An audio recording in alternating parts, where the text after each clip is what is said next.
دنیا میں آنے والا دنیا میں آیا، آپ نے امام صاحب کو بلایا، مولوی صاحب کو بلایا، حافظ صاحب کو بلایا، کہنے لگے حضرت آئیے، اللہ تعالیٰ نے اولاد سے نوازا ہے، کہا کیا کرنا ہے؟ تو آپ نے کہا حضرت آ کر کانوں میں پہلے اذان پڑھ دیجئے۔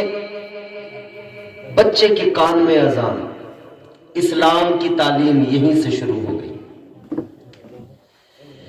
تاجدار مدینہ والی کائنات مصطفیٰ جان رحمت کے پیارے دیوانوں غور کرو، ابھی دنیا میں آیا ہے، دنیا میں اللہ نے ابھی ایک بچے کو بھیجا ہے، ابھی اس نے آنکھیں کھولی ہیں، لیکن سب سے پہلے اس کے کان میں اذان پڑھ کر اسے مزاج دیا گیا، اسے فکر دی گئی، بتایا گیا اے دنیا میں آنے والے تجھے تیرے بارے میں بعد میں بتایا جائے گا، اے دنیا میں آنے والے تجھے تیری شناخت بعد میں کرائی جائے گی، اے دنیا میں آنے والے تجھے تیری پہچان بعد میں کرائی جائے گی۔ تو دنیا میں آیا ہے، تو کس مذہب کے اندر آیا ہے، تیرے مذہب کی کوالٹی یہ ہے، تیرا مذہب تیری پہچان بعد میں بتائے گا، مگر تیرے رب کی پہچان تجھے پہلے کرائی جائے گی، تیرے رب کا نام تجھے پہلے سنایا جائے گا۔ کان میں اذان پڑھ کر اللہ اکبر کہہ کر اللہ کا نام اس کو سنا کر بتا دیا گیا، اے دنیا میں آنے والے دنیا میں آیا ہے، اتنا جان لے تجھے دنیا میں بھیجنے والا کائنات کا خالق پروردگار ہے۔ سبحان اللہ، نعرہ تکبیر، نعرہ رسالت، بس لگے اعلی حضرت حضرت علامہ امتیاز برکاتی صاحب قبلہ زندہ باد زندہ باد۔ بات سمجھ میں آ رہی ہے آپ کو؟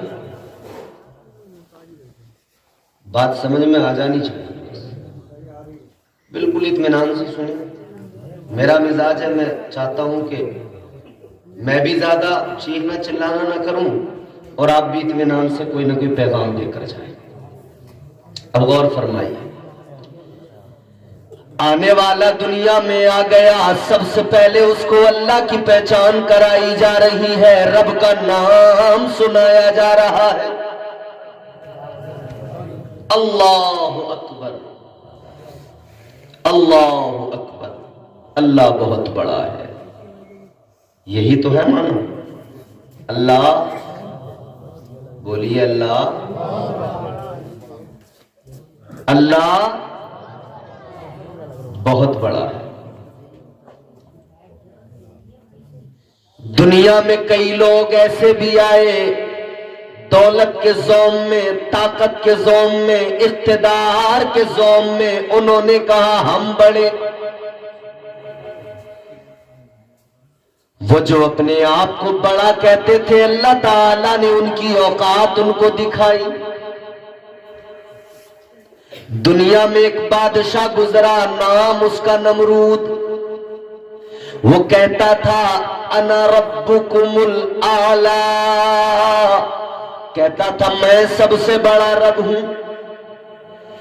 ایک بادشاہ طاقت کی بنیاد پر، دولت کی بنیاد پر کہتا تھا میں سب سے بڑا، میں سب سے بڑا۔ اللہ تعالیٰ نے اسے اس کی اوقات دکھائی اور سمجھا دیا تو بڑا نہیں، بڑا تو پروردگار ہے، سب سے طاقت والا تو پروردگار ہے، سپر پاور تو پروردگار ہے۔ اللہ تعالیٰ نے بتا دیا دیکھ تو اپنے آپ کو بڑا کہتا ہے مگر تو کتنا چھوٹا ہے، رب تجھے بتا رہا ہے تجھے ختم کرنے کے لیے کسی بڑے کی ضرورت نہیں پڑے گی۔ اللہ نے سب سے چھوٹی مخلوق مچھر کو بھیج دیا، اللہ نے اوقات بتا دی۔ اپنے آپ کو بڑا کہنے والے، جب تو اللہ کی بنائی مخلوق میں ایک چھوٹے سے مچھر کا مقابلہ نہیں کر سکتا تو تیری اوقات نہیں ہے کہ تو کائنات کے مالک پروردگار کا اللہ کا مقابلہ کر سکے۔ کر سکتا ہے کوئی مقابلہ اللہ کا؟ نہیں کر سکتا۔ وہ ہمارا مالک ہے، وہ ہمارا پروردگار ہے۔ گردش میں کہاں اس کے مقدر کا ستارہ ہو جس کو میسر تیری رحمت کا سہارا۔ تنہا ہے، اکیلا ہے، تو یکتا ہے، احد ہے، غیرت تیری کرتی نہیں شرکت کو گوارا۔ حق یہ ہے کہ تجھ بن کوئی معبود نہیں ہے تیرے سوا کون مددگار ہمارا۔ تو انسان اپنی اوقات جان لے، کیا اوقات ہے؟ کچھ بھی نہیں۔ انسان تو چھوڑیے، پوری کائنات کی اوقات کی بات کیجیے۔ فرمایا گیا اللہ تعالی کی نظر میں اس کائنات کی اوقات ایک مچھر کے پر کے برابر بھی نہیں ہے، ایک مکھی کے پر کے برابر بھی۔ فرمایا کہ اگر اللہ تعالی کی نظر میں اس دنیا کی اوقات، جس دنیا کے لیے ہم مر رہے ہیں، کٹ رہے ہیں، لڑ رہے ہیں، جھگڑ رہے ہیں، برا حال ہے، اگر اللہ تعالیٰ کی نظر میں اس دنیا کی اوقات ایک مچھر کے پر کے برابر بھی ہوتی نا، تو اس دنیا میں صرف اور صرف اللہ کا نام لینے والے لوگ ہوتے، صرف اللہ کی عبادت کرنے والے لوگ ہوتے، کوئی نہیں ہوتا اس کے علاوہ۔ مگر اللہ کی نظر میں اس کائنات کی کوئی اوقات ہے کتنی سی؟ آپ اپنی اس دنیا کو، اپنے اس پلینٹ کو دیکھیں، کتنا سا میپ میں جا کر کبھی اس کی حقیقت دیکھیں تو سب سے پہلے اللہ کا نام سنایا گیا، بتا دیا گیا تو اللہ کا بندہ ہے، تجھے دنیا میں پروردگار نے بھیجا ہے۔ ذہن قریب کیجئے، غور سے میری بات کو سنیے۔ آپ بڑے ذی شعور لوگ ہیں، آپ کا گاؤں نگلیا عقل مشہور ہے، بڑے بڑے خطبہ یہاں آتے ہیں، بیان کرتے ہیں۔ میں سب سے چھوٹا، کچھ باتیں کام کی بتاؤں گا، سن لینا۔ اللہ نے پیدا کیا ہے، اب ایک بات ذرا غور سے سنو، یہ محفل ایصال ثواب کی ہے۔ ہمارے جناب نذیر بھائی کی بہن دنیا سے گئی، ایک نہ ایک دن ہمیں بھی جانا۔ جو دنیا میں آیا ہے اسے دنیا سے جانا ضرور ہے۔ کیا بھروسہ ہے زندگانی کا، آدمی بلبلا ہے پانی کا۔ کر لے جو کرنا ہے آخر موت ہے، کر لے جو کرنا ہے آخر موت ہے، ایک دن مرنا ہے آخر موت ہے۔ اے دنیا میں آنے والے، تو دنیا میں آ گیا، تیرے کان میں اذان تو ہو گئی، مگر یاد رکھنا مزاج یہ بھی دیا جا رہا ہے، اذان ہونے کے بعد میں پھر جماعت ہوتی ہے، اور جماعت اور اذان کے درمیان ایک تھوڑا سا وقفہ ہوتا ہے، وہ 15 منٹ 20 منٹ کا بھی ہو سکتا ہے، وہ آدھا گھنٹے کا بھی ہو سکتا ہے۔ مزاج دیا گیا، اے دنیا میں آنے والے، اذان کے بعد میں جس طرح نماز کے لیے وقفہ ہوتا ہے، اسی طرح تیرے کان میں اذان سے لے کر تیری جماعت تک ایک تھوڑا سا وقفہ ہے، اسی کا نام زندگی ہے، اسی کا نام زندگی ہے۔ اس وقفے کے اندر جو تجھے کرنا ہے کر لے، اذان ہو گئی مگر تیار رہنا، جماعت کا وقت قریب ہے، وہ وقت دور نہیں۔ تو میت کی شکل میں ایک چارپائی، ایک مسہری پہ لیٹا ہوگا، تیرے میت کو آگے رکھ کر لوگ جماعت قائم کریں گے، نماز جنازہ پڑھیں گے۔ یہ وقفہ ہے چھوٹا سا.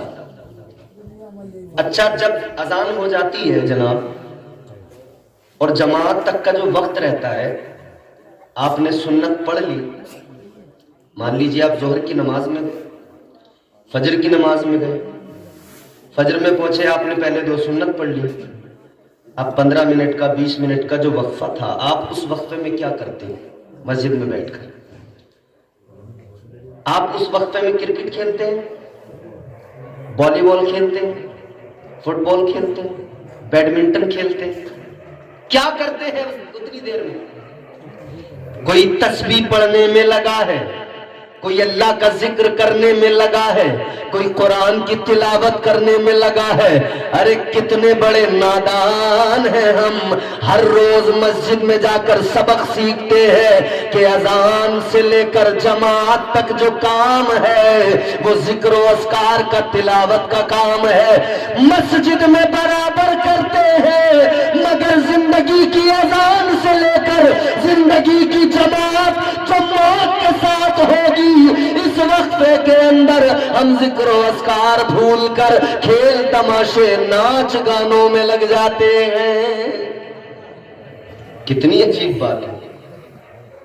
فجر میں مسجد میں جا رہے ہیں، تب ہمیں معلوم ہے کہ اذان سے جماعت تک کرنا کیا ہے، مگر زندگی کی پہلی اذان سے اور موت کے ساتھ ہونے والی جماعت تک اس وقفے میں بھی ہمیں ذکر ہی کرنا تھا، عبادتیں ہی کرنی تھیں، اللہ کو راضی ہی کرنا تھا، مگر ہم نے وہ نہیں کیا. ہم تو کھیل تماشوں میں لگ گئے. الگ الگ طریقوں سے آدمی اپنا دل بہلانا چاہتا ہے. کوئی موبائل میں اپنا گھنٹوں کا وقت برباد کر کے اپنا دل بہلانا چاہتا ہے اور بہلانے کی کوشش کر رہا ہے.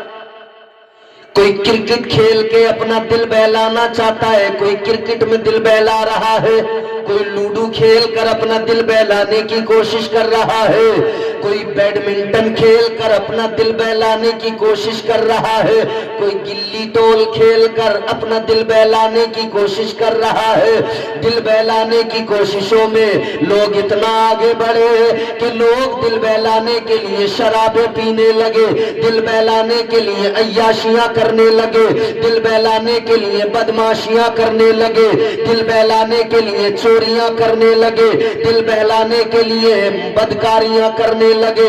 یاد رکھو میرے عزیزوں، بدکاریاں کر کے دل بہلانے کی کوشش نہ کرو، شرابیں پی کر دل بہلانے کی کوشش نہ کرو.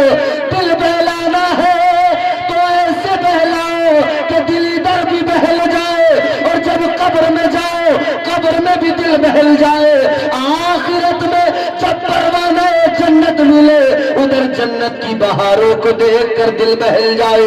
اس کے لیے شرابوں سے دور ہونا پڑے گا، بدکاریوں سے دور ہونا پڑے گا، غیبت چوری کو چھوڑنا پڑے گا، ظلم و ستم کو، زیادتیوں کو، حسد کو چھوڑنا پڑے گا. دل بہلانا ہے تو اللہ کا ذکر کرو، دل بہل جائے گا. دل بہلانا ہے تو قرآن کی تلاوت کرو، اللہ کی قسم دل بہل جائے گا.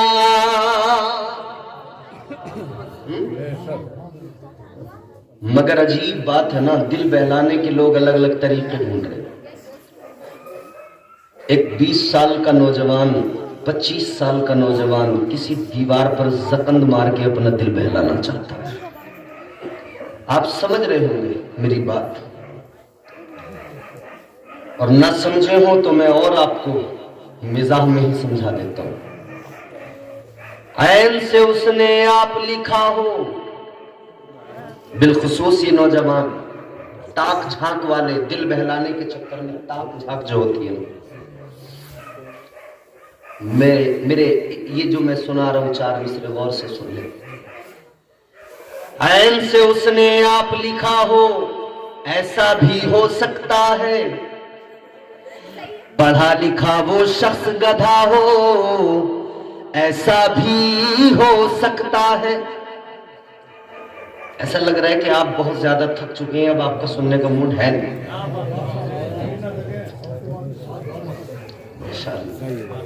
ہاں 2 ہی باتیں ہو سکتی ہیں، یا تو پھر آپ پریشان ہیں یا تو پھر آپ زیادہ ہی ڈوب گئے ہیں.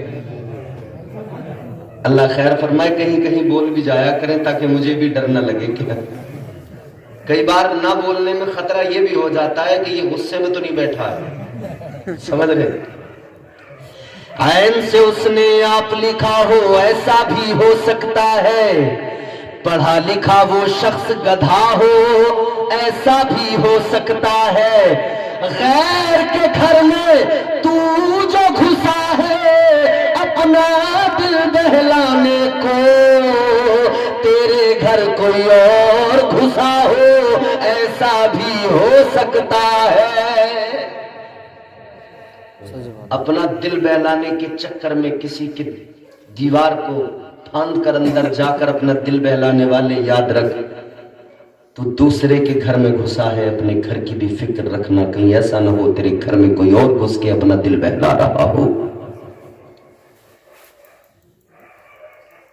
عزیزان گرامی القدر، دل بہلانا ہے تو قرآن کی تلاوت سے دل بہلاؤ، ہو جائے گا چہرہ نورانی اور دل میں چمک آ جائے گی، ہو جائے گا چہرہ نورانی اور دل میں چمک آ جائے گی، تم روز کلام پاک پڑھو سانسوں میں مہک آ جائے گی۔ اللہ نے زندگی دی ہے مگر بڑے سلیقے سے گزارو۔ اچھا، اللہ نے پیدا بھی کیا ہے، موت بھی وہی دیتا ہے اس کے حکم سے، جس کا وقت ہو گیا اسے دنیا سے چلے جانا ہے۔ ہمارے دل کے اندر بڑی خواہشیں ہوتی ہیں، وہ جس کا انتقال ہو گیا ہے، کہیں بھی کسی بھی جگہ پر کوئی بھی شخص جو دنیا سے جاتا ہے اس کے دل میں بھی بڑی خواہشیں تھیں، میں دنیا میں ایسا کروں ویسا کروں، یہ کروں وہ کروں۔ خواہشیں کبھی تکمیل ان کی مکمل ہوتی نہیں، ختم ہی نہیں ہوتی، بڑھتی رہتی ہیں بڑھتی رہتی ہیں، مگر ایک دن موت آ جاتی ہے۔ سوچنے والی بات یہ ہے موت آتی کیوں ہے، بندہ مرتا کیوں ہے، کیا ہے فلسفہ موت کا؟ حضرت موسیٰ علیہ السلام اللہ کے پیغمبر ہیں، اللہ کی بارگاہ میں انہوں نے سوال کیا تھا، اللہ کے جلیل القدر پیغمبر جناب حضرت موسیٰ علیہ السلام نے پروردگار کی بارگاہ میں عرض کیا، اے میرے مولا، اے رب لم یزل ولا یزال، اے پروردگار تو زندگی دیتا ہے مگر پھر مار بھی دیتا ہے، موت بھی دے دیتا ہے، تو یا اللہ کس لیے پیدا کرتا ہے، کیوں مار دیتا ہے؟ یا اللہ جب پیدا کرتا ہے تو مار کیوں دیتا ہے، موت کیوں دے دیتا ہے؟ اللہ تعالیٰ نے حضرت موسیٰ علیہ السلام سے فرمایا، اے موسیٰ ایک کام کرو، کھیتی کرو، کھیتی گیہوں کی کھیتی کرو۔ حضرت موسیٰ علیہ السلام کو حکم رب مل گیا، گیہوں کی کھیتی کرو۔ حضرت موسیٰ علیہ السلام نے کھیت تیار کیا، زمین ہموار کی، دانا زمین میں ڈال دیا، زمین میں گیہوں کے دانے ڈال دیے گئے۔ اب اس کا خیال رکھ رہے ہیں، اس دانے سے ایک چھوٹا سا پودا نکل کے آیا، وہ پودا دھیرے دھیرے بڑا ہونے لگا۔ حضرت موسیٰ علیہ السلام پانی بھی دیتے ہیں، خیال بھی رکھتے ہیں، وہ پودا دھیرے دھیرے بڑا ہوا، لہلہانے لگا، پھر وہ ہواؤں کی سرگم پہ ناچنے لگا، اور بڑا ہوا، اپنے شباب کو پہنچ گیا، اور بڑا ہوا، اس پر بالیاں آ گئی، اور بڑے ہوئے وہ پودے۔ ان بالیوں میں پھر کیا ہوا؟ اللہ نے دانا ڈال دیا، بالیوں کے اندر دانا، ایک دانے میں ایک درخت نکلا، ایک پودا نکلا، لیکن اس پر اللہ نے کئی بالیاں لگائیں، ایک ایک بالی کے اندر کئی کئی دانے آئے۔ عزیزان گرامی القدر غور سے سنو میری بات، بالیوں میں دانے آ گئے، فصل بالکل تیار ہو گئی، فصل بالکل پک گئی۔ حضرت موسیٰ علیہ السلام نے اب فصل کو کاٹ لیا، گیہوں کاٹ لیے، کاٹنے کے بعد میں گیہوں الگ کر دیا، بھوسا الگ کر دیا۔ اللہ تعالیٰ نے فرمایا، اے موسیٰ میں نے